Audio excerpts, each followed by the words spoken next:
शेळ्या चपात्यांचं काय करायचं असेल हे कळत नसेल तर हा व्हिडिओ शेवटपर्यंत नक्की बघा। मिक्सरच्या भांड्यामध्ये लसूण, मिरच्या आणि जिरे घेऊन त्याचं वाटण तयार केलं। एका याच्यात बेसन, थोडंसं तांदळाचं पीठ, त्यात हळद, ते वाटण आणि मसाले, कोथिंबीर, थोडेसे तीळ घालून ते व्यवस्थित मळून घ्यायचं।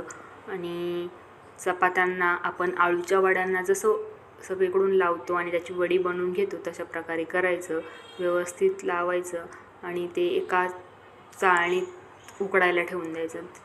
5 ते 10 मिनटात व्यवस्थित उकडतात आणि मग ते उकडलेले काढून त्याच्या वड्या आपल्याला जशा पाहिजे तशा छोट्या मोठ्या प्रमाणात कट करून घ्यायचे आणि मग त्यात तळून घ्यायच्या। बघा तळल्यावर किती लालसर कलर येतो आणि एकदम कुरकुरीत होतं। मी तुम्हाला करूनही दाखवते, एकदम कडक होतं। व्हिडिओ आवडला असेल तर चॅनलला सबस्क्राईब जरूर करा। धन्यवाद।